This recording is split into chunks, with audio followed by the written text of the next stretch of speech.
Welcome to square talks. నేను వాసవి సోమరాజ్. ఈరోజు మనతో ఉన్నారు ప్రముఖ సైకాలజిస్ట్ శ్రీనివాస్ గారు. Hello sir. Hi. Sir, empathy గురించి తెలుసుకోవాలనుకుంటున్నాం ఈరోజు. ఎంపతి అంటే ఏంటి? యాక్చువల్‌గా ఎంపతి అనేది చాలా చాలా ప్రాముఖ్యమైనటువంటి అందరూ తెలుసుకోవాల్సినటువంటి వర్డ్ అనమాట. ఓకే. ఎందుకంటే ఎంపతి అనేది ఈ రోజుల్లో చాలా కరువైపోయింది. ఓకే. సో, ఎంపతి అంటే ఏం లేదు. ఎదుటి వ్యక్తి వైపు నుంచి మనం ఆలోచించటం. అంటే ఎదుటి వ్యక్తిని అర్థం చేసుకోవటం. ఓకే. అంటే ఎదుటి వ్యక్తి యొక్క ఎమోషన్స్ ఏంటి? ఎదుటి వ్యక్తి యొక్క ఫీలింగ్స్ ఏంటి అని అర్థం ఓకే. చేసుకోవటం. ఇప్పుడు మీకు సంబంధించి ఏదైనా లోపం ఉందనుకోండి. హ్మ్. సో, మీరు దాన్ని బట్టి ఇబ్బంది పడుతున్నారనుకోండి. హ్మ్. అది నాకు తెలిసినా, తెలియకపోయినా ఇష్టం వచ్చినట్టు నేను మాట్లాడేశాననుకోండి. ఓకే. అప్పుడు మీ మనోభావాలు ఏమవుతాయంటే హర్ట్ అవుతాయి. ఓకే. సో, అది నేను తెలుసుకున్నాననుకోండి ముందరే, ఇలా మాట్లాడితే ఆవిడ హర్ట్ అవుతారు. అలా మాట్లాడకుండా ఉంటే బెటరు అనేటటువంటిది సెన్సే ఎంపతి అనమాట. అంటే మీ వైపు నుంచి ఆలోచించడం ఓకే. యాక్చువల్‌గా. ఓకే. సో, మనకేంటంటే ఎంపతి ఎవరికైతే ఎక్కువుంటుందో వాళ్ళు ఇతరులను అర్థం చేసుకోగలుగుతారు. ఓకే. ఫర్ ఎగ్జాంపుల్ మనకి ఒక లేడీ 8 నెలలు గర్భాన్ని మోసి, మోసి ఓకే. అబార్షన్ అయిందనుకోండి. హ్మ్. ఆ బాబుని డెడ్ బాడీని చూపిచ్చి వాళ్ళు చాలా పెయిన్‌ఫుల్‌గా ఉంటారు. ఓకే. చాలా పెయిన్‌ఫుల్‌గా ఉంటే ఇప్పుడు ఫర్ ఎగ్జాంపుల్ నేను ఒక మేల్ డాక్టర్‌ననుకోండి. హ్మ్. నేనెళ్ళి "ఇట్స్ ఓకే అమ్మా. You can control your feelings. I can understand" అని అనన్నాను. ఓకే. నిజంగా కెన్ ఐ అండర్‌స్టాండ్? ఓకే. ఆమె పెయిన్‌ని నేను అర్థం చేసుకోగలనా? హ్మ్. నేనే గాదు. మగవాళ్ళెవరు గూడా ఆ పెయిన్‌ని అర్థం చేసుకోలేరు. బట్ మనం సింపుల్‌గా ఏమంటామంటే, ఐ కెన్ అండర్‌స్టాండ్ యార్ ప్లీజ్ కంట్రోల్ యువర్ సెల్ఫ్ అది ఇది అని జెప్పేసి అనేస్తాం. అవును. కానీ నిజంగా ఎదుటి వ్యక్తిని మనం అర్థం చేసుకోగలమా? మనం అతని వైపు నుంచి ఆలోచించగలమా? అంటే ఆలోచించలేం. అవును. మరి తన భర్త గూడా తన వైపు నుంచి ఆలోచించి తన కన్నీళ్లు తుడవగలడా అంటే, ఒక అబార్షన్ అయిన లేడీ మాత్రమే ఈ పెయిన్‌ని అర్థం చేసుకోగలరు. ఇంక మిగతా వాళ్ళెవరు గూడా అర్థం అర్థం చేసుకోలేరు. కాదు. సో, అలా అని జెప్పేసి ఆమెని ఏడుస్తూ ఉండమని నేను అంటలేదు. సో, వాళ్ళ భర్తగా కానీ అతనేం చెప్పాలంటే, I can validate your feelings. Okay. నీ ఫీలింగ్స్‌ని నేను చాలా ఇంపార్టెంట్‌వి అయినవిగా నేను భావిస్తున్నాను. I value your feelings. హ్మ్. నీ పెయిన్‌ని నువ్వెంత ఇబ్బందిలో ఉన్నావనేది నేను కొంచెం అర్థం చేసుకుంటానికి ప్రయత్నిస్తాను. ఓకే. ఓకే. కాబట్టి ముందు ముందు ఇలాంటివేమీ జరగవు అనే ధైర్యాన్నివ్వటం హ్మ్. ఎంపతి అనమాట. ఓకే. అంటే ఏంటంటే ఎదుటి వ్యక్తి అడగకుండానే హ్మ్. ఎదుటి వ్యక్తి వైపు నుంచి ఆలోచించి, ఎదుటి వ్యక్తి యొక్క అవసరాన్ని తెలుసుకొని మనం మెలగటం అనేది ఎంపతి అనమాట. ఓకే. ఇది యాక్చువల్‌గా మనకి నేర్చుకోవచ్చు. ఓకే. అంటే జెనెటికల్‌గా కూడా కొంతొస్తుంది. హ్మ్. కానీ మనం నేర్చుకోవాలి, అలా ఉండాలి అనుకుంటం ద్వారా గూడా అంటే ఇది లెర్న్‌డ్ బిహేవియర్ అనమాట. అంటే ఓకే. నేర్చుకోవటం ద్వారా గూడా ఇదొస్తుంది. యాహ్! మీరు చెప్పింది రైట్ సార్. కానీ చాలా మందికి సింపతి గురించి ఎక్కువ తెలుస్తుంది. హ్మ్. ఎంపతి కన్నా కూడా. కానీ ఇప్పుడు మీరు చెప్పిన తర్వాత ఎంపతి ఏంటి అనేది కూడా చాలా మందికి అర్థమయ్యే ఉంటుంది. ఈ రెండిటికి మధ్య ఉన్న తేడా ఏంటి? సింపతి అంటే ఏం లేదండి. ఇప్పుడు జనరల్‌గా ఒకతను ఒక భిక్షగాడు ఉన్నాడనుకోండి. ఒక ఓకే. బెగ్గర్. ఆ ఓకే. బెగ్గర్‌కి మనం ఏం చేస్తామంటే అతను అడుక్కుంటా ఉంటే అతను మనకి ఒక పర్సులో తీసి ఓ రూపాయో, ఓ రూ. 10 ఓ రూ. 20 ఎసేసి చల్లగుండు బాబు దేవుడు నిన్ను దీవించును గాక అని చెప్పి మనం వెళ్ళిపోతాం. అవును. దిస్ ఈజ్ సింపతి అనమాట. ఓకే. Just simple. కానీ ఎంపతి అంటే ఏంటంటే అతను ఎక్కడుంటాడు? అతను ఈ స్థాయికి ఎలా వచ్చాడు? అంటే ఓకే. ఇంత దిగజారిపోయిన పరిస్థితులకి ఎలా వచ్చాడు? అంటే అప్పుడతను సార్ నేను ఒక ఇంజినీరింగ్ స్టూడెంట్‌ని ఒకప్పుడు. హ్మ్. కానీ నేను సబ్జెక్ట్స్ పోయినియి సార్. నన్నెవరు ఓకే. పట్టించుకోలేదు. నేను తాగి తాగి ఇట్లా అయిపోయాను సార్ అనంటే, సో తనని ఎక్కడైనా ఒక ప్రభుత్వ రీహాబ్ సెంటర్‌లో జాయిన్ జేసి, హ్మ్. తనని బాగోగులు చూసుకుంటూ, తనకి నేనున్నాను.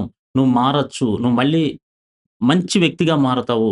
జీరో నుంచి నువ్వు స్టార్ట్ చెయ్యి అని చెప్పి తనకి చెప్పి, హ్మ్. తన బాగోగులు చూసుకుంటూ తనొక మంచి ప్రయోజకుడిగా చేసి, మనం ముందుకు తీసుకెళ్ళడం అనేది ఎంపతి అనమాట యాక్చువల్‌గా. దీంట్లో కొంత ఎఫర్ట్స్ ఉంటాయి.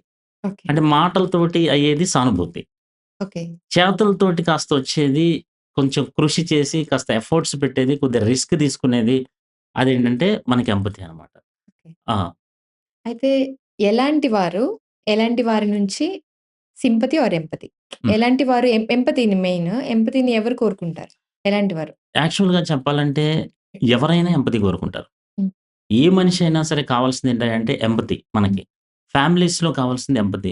ఫర్ ఎగ్జాంపుల్ ఇప్పుడు మనకి జెన్ జీలో చూసినా, జెన్ ఎక్స్‌లో చూసినా, జెన్ వైలో చూసినా, జెన్ ఆల్ఫాలో చూసినా, ఏ జనరేషన్‌లో చూసినా గూడా ఎంపతి అయితే కంపల్సరీ కావాలి. ఓకే. ఎందుకంటే ఫర్ ఎగ్జాంపుల్ ఇప్పుడు ఆహ్, ఒక బాబున్నాడు. హ్మ్. ఫాదర్ ఒక మెకానిక్కు. ఒక స్పోర్ట్స్ బైక్ నాకు కావాలి, కావాలి, కావాలని ఏడిపిస్తున్నాడు. హ్మ్. ఆల్రెడీ కాలేజీ ఫీజులు కట్టడానికే ఈయన నానా తంటాలు పడుతున్నాడు. ఓకే. అయినా సరే నాకు స్పోర్ట్స్ బైక్ కావాలి, కావాలి లేకపోతే నేను అన్నం తినను, నేను ఇంట్లో ఉండను అని చెప్పి మారం చేస్తున్నప్పుడు, అప్పుడు అతను కొన్ని రోజుల తర్వాత ఆ తండ్రి ఏం చెప్పాడంటే, "నేను బైక్ కొంటాను బాబు" అని చెప్పాడు. ఓకే. బైక్ కొంటానని చెప్పిన తర్వాత, ఒకరోజు ఏమైందంటే, ఆ యూనిఫార్మ్ తీసేటప్పుడు ఆ బాబు ఒక లెటర్ చూసాడు. హ్మ్. ఆ లెటర్‌లో ఏముందంటే, ఒక 6 నెలల వరకు నేను ఆపరేషన్ చేయించుకోకూడదు. ఓకే. కంటికి సంబంధించి అతనికి ప్రాబ్లమ్ ఉంది. ఆపరేషన్ చేయించుకోవాలి. అది చేయించుకోకూడదు. రెండోది స్పెట్స్ నాది ఇరిగిపోయినాయి ఫ్రేమ్ అంతా. అది నేను ఒక సంవత్సరం వరకు మార్చుకోకూడదు. హ్మ్. నెక్స్ట్ అక్కడేంటంటే షూస్ బాగోలేవు, యూనిఫార్మ్ బాగోలేవు అని తిడతన్నారు జాబ్‌లో. హ్మ్. అది గూడా నేను కొనుక్కోకూడదు. ఎందుకంటే ఇవన్నీ దాచటం వల్ల నా పిల్లోడికి 1,50,000 2,00,000 పెట్టి బైక్ కొనాలి ఓకే. అని జెప్పి అతను హ్మ్. సో, ఇది చూసిన కొడుక్కికి ఏమన్నా ఆలోచనొస్తదా? లేదు. మళ్ళీ స్పోర్ట్స్ బైకు కోసం తీసుకెళ్తే తండ్రికేం జెప్తాడు? అవును. కాస్తో కూస్తో మనసున్నోడైతే ఏం జెప్తాడు? డాడీ నువ్వు దయచేసి నీ ఆపరేషన్ చేయించుకో. అవును. నా స్పోర్ట్స్ బైక్ కంటే, నా వినోదాల కంటే, విలాసాల కంటే, సరదాల కంటే నీ యొక్క ఆపరేషన్ ఇంపార్టెంటు. హ్మ్. లేపోతే షూస్‌కి బాగోలేదని జెప్పావు. లేతే హ్మ్. కంపెనీలో నువ్వు మాటలు పడుతున్నావు. హ్మ్. నువ్వు మాటలు పడుతూ నేను ఈ బైకు కొనలేను గదా! హ్మ్. అని జెప్పి ఆలోచించాడు. ఆ! సో, ఆ ఎగ్జాంపుల్‌లో ఏంటంటే ఎంపతి అనేది వచ్చింది. అంటే ఎదుటి వ్యక్తి వైపు నుంచి ఆలోచించడం అనేది మనకి ఈ బాబు ద్వారా మనం చూడొచ్చు. ఓకే. సో, ఇది ఏదో లెటరొస్తేనే మనం నేర్చుకోవాల్సిన అవసరం లేదు. జనరల్‌గా అతని స్తోమత ఏంటి? అతను ఎంతవరకు చేయగలడు? నేను కష్టపడి సంపాదించి స్పోర్ట్స్ బైక్ కొనుక్కోవాలి. అంతేగాని ఆయన మాత్రం ఎంతవరకు చేస్తాడు? అని ఎదుటి వ్యక్తి వైపు నుంచి ఆలోచించడం నేర్చుకోవటం చాలా చాలా అత్యవసరం. ఎదుటి వ్యక్తి యొక్క ఫీలింగ్స్ వాలిడేట్ చేసి వాళ్ళని హర్ట్ అవ్వకుండా చూసుకోవటం ఒక మనిషికి చాలా ఇంపార్టెంట్. ఎప్పుడైతే ప్రతి భర్త, హ్మ్. ప్రతి భార్య, ప్రతి ఫ్యామిలీ మెంబర్ గనక ఇతరుల వైపు నుంచి ఆలోచించి గనక మాట్లాడటం నిర్ణయం గనక చేస్తే ఓకే. నిజంగా the families will be like heaven అనమాట. ఓకే. అదనమాట. సార్ ఇంకొక చిన్న సందేహం ఉంది నాకు. ఓకే. ఇప్పుడు ఎంపథీ కోరుకుంటారు చెప్పారు ఎలాంటి వాళ్ళు కోరుకుంటారని. ఎక్కువగా కోరుకునే వాళ్ళుంటారు. హ్మ్. అంటే వాళ్ళకేమైనా మానసిక సమస్యలుండటం వల్ల సైకలాజికల్ ఇష్యూస్ వల్ల ఏమైనా వాళ్ళు అంటే ఇప్పుడు మీరు చెప్పినట్టు వాళ్ళ దగ్గరికెళ్ళి మీ పెయిన్ మాకర్థమవుతుంది. ఓకే. యెస్. మీ పెయిన్‌ని మేము చెప్పగలుగుతున్నాం అని చెప్పినా చాలామంది అది నమ్మరు. హ్మ్. మా పెయిన్ వాళ్ళకెలా తెలుస్తుంది హ్మ్. అనుకుంటారు. హ్మ్. లేదా ఒకళ్ళు తెలిసిన వాళ్ళు చెప్పినా ఫీమేల్ టు ఫీమేల్ ఎళ్లి ఆ రోజు మీరు చెప్పిన ఎగ్జాంపుల్ చేసినా కూడా హ్మ్. తను కూడా సరిగ్గా నా పెయిన్ తీసుకోవట్లేదు అనుకుంటారు. అంటే ఇంకా ఎక్కువ ఎక్స్‌పెక్ట్ చేస్తారు. హ్మ్. అంటే ఇలా ఎక్కువ ఎక్స్‌పెక్ట్ చేసే ధోరణి కూడా హ్మ్. ఒక మానసిక సమస్య హ్మ్. ఉందా అంటే వీళ్ళకేమైనా? యాక్చువల్‌గా చెప్పాలంటే ఎంపతి అంటే ఏం లేదండి. The best expression of love okay. అంతే. నేను నా పిల్లోడిని ప్రేమిస్తున్నాను అనటానికి బెస్ట్ పీక్ లెవెల్‌లో ఎళ్ళటం ఈజ్ ఈక్వల్ టు ఎంపతి అండి అంతే.